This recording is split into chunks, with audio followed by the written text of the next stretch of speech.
Hello, everyone. This is Ernie Humphrey, CEO of Treasury Webinars. Thank you for taking the time to join our session, Top Tips for Interview Success, Virtual and In-Person. Before we get started, I have to give a little bit of NCAA tournament updates. Got a few games going on right now. Colorado State is currently leading Michigan 36, Colorado State 29, Michigan. You Big Ten fans out there, it's halftime. And then we have Providence 24-19 over South Dakota State. My fellow Indiana basketball fans, IU beat Wyoming in a play-in game, and Notre Dame beat Rutgers in that play-in game. As all, of course, we're all waiting for the real game to start, which is when the Purdue Boilermakers take the court. So again, thank you everyone for taking the time to join us today. Hope you are finding the content valuable. Have a great session here for interview tips, and all of these I've gotten from my strategic partner, Mike Richards at the Treasury Recruitment Company. He's been sourcing only Treasury jobs for the last 20 years. I, of course, always got my ear to the grindstone. I manage a career-centered AFP, so I'm always engaged with recruiters and treasurers and CFOs looking to hire. So thank you so much. And our session after this one is really what I believe may just be the highlight of the conference, the 2022 Global Treasury Salary Survey. That was something I was always interested in. When I was a treasury manager, I didn't have any resources to benchmark what I was being paid and why, and also looking at some other things as far as employee happiness and unhappiness and just employee sentiments in general, and for us working from home. So please stay tuned for that. Oh, before we get started, of course, I'm going to have to ask you a few polling questions. I know there's a few of us here, so just bear with me. Just curious if you plan on interviewing for a job over the next few months. I'm not going to tell anyone, just curious, so I can see what the activity is going to be out there from our people that are attending the session. So please go ahead and give me a tick here. If you can, wake up if you're eating lunch, just go ahead if you can. Respond to the poll. There we go. I think we got a couple people. There we go. So I'll give this another few seconds. I'm just curious. So what I've seen in some polls that I've done, we won't have a big sample size here, is I did a poll. 40% of the people that I surveyed said they either had changed jobs or were going to change jobs in 2022. So I was hoping for more attendees on this session, but understand things happen. Those of you that are here, I know you'll find this incredibly insightful, but also insightful in the fact that you can connect with my colleague, Mike Richards at the Treasury Recruitment Company, and he will really give you even more amazing advice. So let's go ahead and close the poll. So interesting, we only had 17% of you that said no. So that's good, and you may reconsider if someone has reached out to you. So thank you for answering that question. Do you plan? Let me ask you this question. Have you had an interview over the past 6 months, if it ever wants to launch for me? So just let me know. I won't tell. If you've had an interview, maybe you've changed jobs, maybe you were looking last year for a new job, just want to kind of level set a little bit for us. I think it'll take a while to push the poll out. This update by GoToWebinar for virtual meetings, as we all well know, is a little clunky. So let's go ahead and we'll leave the polling question up for another, I don't know, 15 seconds or so, and then we'll get into our tips for you. So please go ahead and just give me a little click here. Just let me know so we can level set a little bit, just out of interest's sake. So we'll give you another 5 or 10 seconds, then we'll go ahead and I'll let you know what we saw. All right, a few more seconds. Countdown, NCA, 3, 2, 1, buzzer time. All right, so 33% of you have, which is consistent with some of the survey results that we have seen. So thank you for sharing. So what about, let's talk about virtual interviewing, because I know that has become common practice, especially over the past year and a half. And again, a lot of this content is courtesy of Mike Richards. He's been kind enough to do my best. I mean, I'm no Mike Richards, but he's no Ernie. So I'm going to do my best. So one of the things that some people have to get their level set around their mind, what's the difference between a virtual meeting in a virtual interview. A virtual meeting, a good impression is important, but not critical, and no one should be judging you unless you have some people in your department, which I won't comment on. On a virtual interview, you're constantly being judged, and the person decides if you're going to continue in the job process. Could be what you think is your dream job, right? So be prepared. I mean, that's the one thing. It seems like common sense, but sometimes we get busy and we accept an interview. Only accept an interview if you're interested in it, you want to have the job. That's advice I would give you. And Mike uses this great example of how someone is reaching out to you, kind of pulling you in, right? And you want them to pull you in and connect. Mike used the example of a video from the 80s by the group AHA, right? So Take On Me, right? So a good interview will take you, and they will want to take you into that with them and make you feel like it's face to face, and you should act like that, right?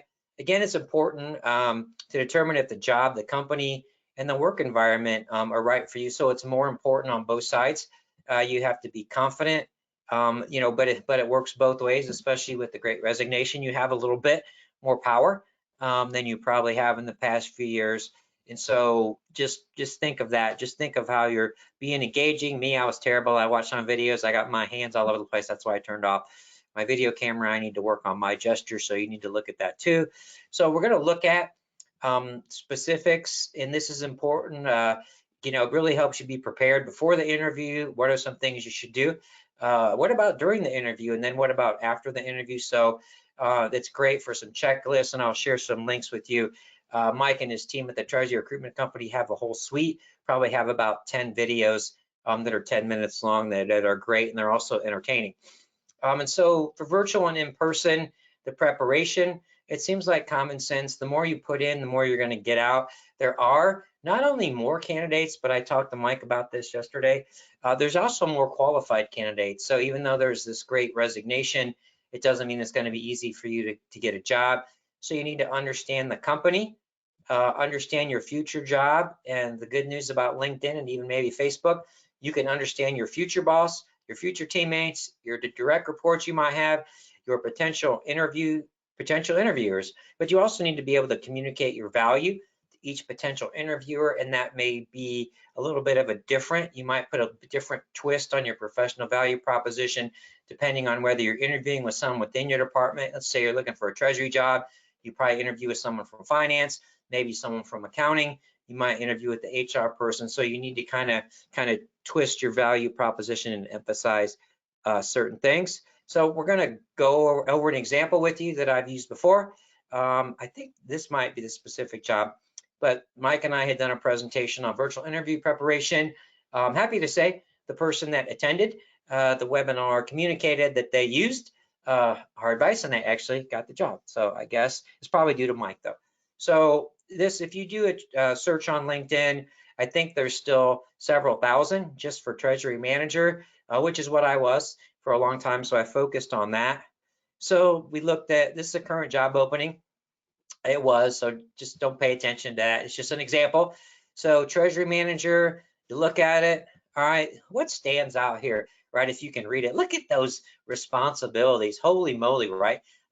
So oftentimes, of course, everybody asks for the moon and back, and very seldom do they get someone that can do all those. What you need to look at is which ones are you most best positioned to show that you've been there, done that, and how you do it. And then to prepare for your interview, you want to look at maybe the places where you probably may not have the most experience. And you might ask the questions, all of these responsibilities, right, are listed on the job description. What are really the most important priorities the next few months, which are important? And then if they have requirements and you don't meet the requirements, I doubt someone's going to call you out on it. They've invited you to interview, so they're interested in you, but just be ready to address it. They'll say, oh yeah, I see you don't have 5 years of experience. Well, no, but I have this. And so flip the script on them, tell them what you do have. Don't worry about what you don't have. To understand the company, seems like common sense, but I'm going to go over it anyway. That's what I do. You should go to the web page, do some reading. If they have a careers web page, that's really even more important, gives you a lot of valuable insight. A lot of the things in the career web page give you a sense more robust about to interview with the HR person. And if you're interviewing with like the CFO or a C-suite person, the company values. And so I used to work at Franklin Electric. They had the pillars of success, which are on the website. You mentioned those words to executives in the meeting without being prompted to it, you're going to score points out of this world. So the little things that add up that really matter. And then I did, how do they value your employees? So you want to make sure you're going to a place, right, that's valued. So for this company, you look at all these things, they talk about it. What about rest and relaxation, learning and development, planning for the future, health and wellness? If you remember from my other sessions, we looked at, what does it mean to have the right environment? And you'll say, ooh, man, they really are hitting on a lot of these things. So they seem to have a commitment to the environment of the employees. So that's important, right? So look at these. And then as you look at your options for job opportunities, make sure that you're looking at things beyond salary. Look at the total compensation package, look at the location, look at the work environment, look at the company growth, look at the department growth. So as you'll see in our next session, it's not all about the salary. And then look at your future job and try and figure these things out. And don't be afraid to ask questions of your interviewer, especially if it's the treasurer and you're interviewing for a treasury manager position. So managing existing bank relationships, new banking and payment partners. What does this entail, right? Do you already have technology that you've taken on? What is it? Maybe you already have experience with those banking and payment partners. You can speak to your expertise. Leads all aspects of global cash positioning. What does that mean? What does global cash mean to you? What is the footprint that you have? What kind of reporting and analysis? What tools do you have to do that? Evaluate and assist implementation to improve and automate your global cash transparency. We'll find out why this needs to be known, right? What are you walking into? Ensure operational excellence with treasury policies. Ask a question. What do your treasury policies look like right now? What does compliance look like? What are areas that you might need? Improve efficiencies, right? Where is it needed most? So what are the priorities? So my responsibility is to improve efficiencies. Where are the areas that you believe are the low-hanging fruit? And then you can speak to those. Lead insurance renewal and manage insurance activities. This is something that some treasury people may not have had exposure to, so you want to make sure that you do a little research on insurance, just the types of coverage that you might need, and especially in today's world, things like errors and omissions insurance, the cyber risk, the D&O insurance, and then partner with internal teams, prospects, right? What are some projects that are open, upcoming? SOX testing, what does that mean? Ad hoc reporting, how is reporting done now? So what I'm trying to do here is just when they ask, do you have any questions, show that you're trying to understand what the responsibilities entail. And the better you understand, the better you can communicate, right? Exactly how you fit the role. So you might not be able to tee this up very well, right? Oh, I can manage existing bank relationships. You don't just start with, hey, I can manage existing banking relationships. Say, what does this entail? Oh yeah, I worked with, oh, who's your lead bank? Oh, we work with Chase. Oh yeah, I worked with Chase. This is what I've done. So it really gives you a way to ask the questions, but also to convey the value that you can bring. So understanding your future boss. So depending on what the position is, do that company research. You can identify who it is probably by LinkedIn Sales Navigator. And I'm sorry, I'm not trying. Don't go and start to bother Ananya. That's not what I was trying to do. I was trying to show you that you could find her, and she's filled the position, by the way. So it can help you understand who they are. You can look at her profile, see what your boss is like, see what they do. You can probably figure out who reports to them. You can also do Facebook. You can do a Google search. You can connect with her direct reports, your future boss and coworkers on LinkedIn. You can follow their activity and reach out. Say, Ernie, you're being a stalker. So what? It's my job. I want to make sure I'm making a good decision. If I reach out to someone, are they going to say something bad about someone I want to know? I don't know. Maybe, maybe not. Just touch base. How does this person manage? Ask what do you like? You don't have to ask what you don't like. What do you like? What's going on at the company? How do you like the company? What's the culture? So the more information you get, the better, but also it helps you understand not only how the company fits you, but how you're going to fit the company as well. You might be able to get a sense of her style and what maybe she needs for her team. You can understand your teammates. So if you're in treasury, you can look for all the people that have a treasury title. I saw under the role that there was, cash management, cash application. So I said, I'm going to look for people that do quote to cash analyst, senior cash app, senior treasury manager. So maybe those are people that might report to you. So you might want to take a look at there. Sometimes when you do interview, you can get a sense of whether someone is getting kind of passed over, that if someone's going to be mad that you're going to get put on top of them. So you can somehow get a sense of that. So you got to be tread a little bit careful. If someone has been there, say Rohit's been there, and I know him, so I'll say that, been there for a long time. Let's say Rohit's been there 10 years, senior treasury manager, and then all of a sudden assistant treasurer job, and you're going to interview for that. Well, he might not be happy, right? So I might not reach out to him right away. He might be one I might be a little delicate with, because he might feel like you're taking his job. Again, you can understand who people are, your potential teammates, LinkedIn profile, Facebook, Google search. So it's about the dynamics, right? If you reach out to people you might work with and they don't answer you, or they're rude, or they rub you the wrong way, those are things you need to think about. And before we really couldn't get at these things, in my opinion, before LinkedIn. You can understand your direct reports. If you have direct reports, you can figure out who they might be, so you can get a sense of them. If you might want to reach out to them and just ask them what it feels like to work in the environment. And then going in, you can already have a little bit of a connection with them. You might well interview with them, and you might well interview with someone who might be on your team as well. Hopefully you're certainly going to interview with the person who you have a direct report. And so understand your direct reports. You can understand your potential interviewers, right? If I was as a treasury manager, I found the CFO, found the VP of Global Finance, I found a couple people in HR. So those are people that you might interview with. Now, hopefully they'll tell you who you're going to interview with, but the most times that you have, right? So let's see how that goes. If you're having audio issues, I'm assuming you're probably listening with your computer. If you dial in and use your phone, I think that'll take care of your problems. It usually does. You need to be able to communicate your value to your interviewers. Again, the value to the company, value to the department, and the value to have their value to them. Having you makes them look good, right, on a personal level. So that this is a lot about interview prep, but I think this is really important. I don't think a lot of people, my son's interviewing, and of course he's younger than probably all of you, but I give him these tips as well. These are things that I don't think that we think enough about when we haven't interviewed for a little while. They seem like common sense, but I'm going to tell you anyway. Virtual interviewing, test your technology connection. You're like, you should have done that this morning before the forum, but I actually did. Beta tested the whole thing. Check your connectivity, your camera, your microphone. Be sure you connect several minutes before the interview in case your computer wants to start over and do all that good stuff. You need to limit distractions. I think it's becoming even more of an issue with us, more an issue for people.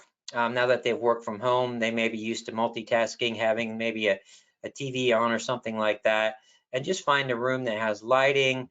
Eliminate distractions, turn off the TV, turn off your phone, maybe just get it out of the room. You need to make sure that you have the environment that makes you feel comfortable. So don't be in your bedroom if you feel self-conscious or uncomfortable that they might see your background. You need to get to a place where you feel comfortable. The more comfortable and relaxed you are, the better you're going to be your authentic self. And this is what people should want, right? Your authentic self. Let's not make it overly complicated. The guy used to tell me, they like you, you like them. That's it. There's some things you can't control. Monitor your body language. So the firm handshake is displaying enthusiasm via video. And you can monitor your body language. Sit up straight, smile, eye contact, right? Those are things I still need to work on, but those are things that can make an impression. A lot of it depends on your interviewer, because sometimes your interviewer is going to be really, really dialed in these minute things. For me, If that person is looking at all that stuff, then I'm probably not going to be a good fit for them, but that depends on your brand and what you want. Dress the part. I know we've gotten a little bit lax on our dress sometimes because of the remote reality, but wearing pajamas or a tracksuit, unless you're interviewing for some sort of other job in that area. So you should have this, you can never, in my mind, you can never be overdressed for video. Sit down prepared, right? Be as prepared as you would face to face. I think you can be more prepared. What I would do is I would have multiple monitors open with information. I want to ask a question. I might write my questions out. I probably have their website up. I'd probably have 3 monitors open. Prepare questions. I mean, when someone ever asks you if you have any questions and you say no, you're probably done right out of the gate. And it might seem a little bit too much, why do I asking you this? But you should also review your resume and make sure you understand it. If you've just updated it, you'll understand it. They might ask you a question, so be ready for that. And then, be honest with yourself. Look in the mirror. Can consider your strengths and weaknesses. And what's your motivation for leaving your current role? Is there a reason? Is there something you can control? Something you can't control? Make sure that you are moving for the right reasons and that this is the right opportunity for you. So look in the mirror. If you have any concerns with your weaknesses, how are we going to position those? So given the job response, sometimes, a lot of times, you'll think, oh man, they're going to really get on me about this, and they don't, but that's okay. It's good to be ready for that. And so to me, if I just have some glaring thing that's going to make me nervous, I just go right out of the gate and I would say, oh, I know that I don't have this experience, but I have this assist, and kind of disarm them. But at the end of the day, they chose to interview you, right? And so they must be interested in you. Again, make sure that you have any concerns. Let's address those out of the gate. So it's our obligation to follow through, right? If we're interested, if we accept the job, we should really, take that responsibility and not just back out for no reason. Communicate, be authentic. Relationships matter. All right, let's see. All right, I'm over the poll questions because we don't have a whole lot of people. What about during the interview? And this one, I don't know. This depends on the interviewer. You can form within the first 4 minutes of your meeting, your first impression. So let's have that passion. Let's have that energy. Let's make sure we're engaged. Positive mental attitude. I talk about this a lot today. Toot your own horn. I think Mike put this on here because of me. Confidence versus arrogance. Be confident, but don't be overly arrogant, especially if you're talking to the CFO or the treasurer. If you're interviewing for a treasury manager job, if you get out over your skis, they're just going to nail you to the wall. And so don't be afraid to ask a question. No, I really don't know what that means. And so one of my favorite things I tell people to do is to flip the question on the interviewer. If someone asks you a question, what are your, let's say, what is it that you want to do in the next 5 years? And you don't really know and you're not ready, just ask them, just flip the question and say, well, what do you want to do in the next 5 years? And get them to answer the question. That'll give you time to gather their thoughts. And so make sure that you have tools in your toolbox to don't just not answer a question, flip the question back on them, or I find a way to ask a question that gives me more information that I can better. In order for me to answer that question, I'd like to ask you, this, da da da da da. So flip the script on them. Maybe they won't like it. Too bad. I think it's most people I've found after the interview said, I like the way you did that. You're again, you got to toot your own horn. That you're technically qualified and you're motivated to the job. I'll convey why you want the job, why you're qualified, why the company is a good fit for you, and how you're going to make a contribution. And then you have to have questions, right, during the interview as well. After the interview, you have to kind of ask yourself, do a little, we call it the postmortem. Consider the areas you went well and those you felt needed work on, and then actually work on those areas when you're doing things. And then we all want feedback. Maybe we do, maybe we don't. If you're using a recruiter, you can call the recruiter for feedback. The interviewer, sometimes people give you feedback and sometimes they won't. It's always good to at least keep the bridge open. Don't get mad. Maybe you didn't get the job, and don't attack your interviewer. And maybe you didn't get the job, but you want to be considered for a future job with them. So it shows you have initiative to ask for feedback. Will you get it? I don't know. Some recruiters don't treat you like a relationship, but Mike Richards does that. Again, not successful, consider the person interviewed for feedback, and be ready to accept the why and see if you can change the why. So I can tell you, a lot of times after your interview is over, your radar might be off base a little bit. So that's why you have to really get that honest feedback and take it for what it is. And it's person. Sometimes you just don't connect with a person. So people that I thought I absolutely nailed the interview, I would have guaranteed I got a job. I didn't. And then those pretty much ones that I thought I wasn't on my top of my game are ones where I got a job offer. So you have to keep that positive attitude, keep moving forward.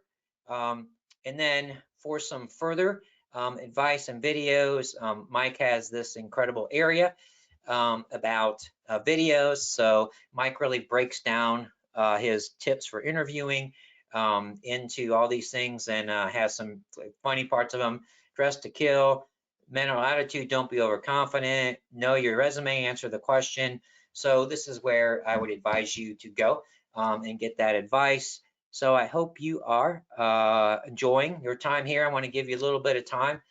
Get ready. To me, the last two sessions will be the real highlights of the conference. 2022 Global Treasury Salary Survey. Mike and I will be on there together. We'll have our video cameras rolling, and then our last session will be achieving success, discovering your passion and what you love. I appreciate your consideration in taking some time with us today, and I appreciate each and every one of you. Thank you.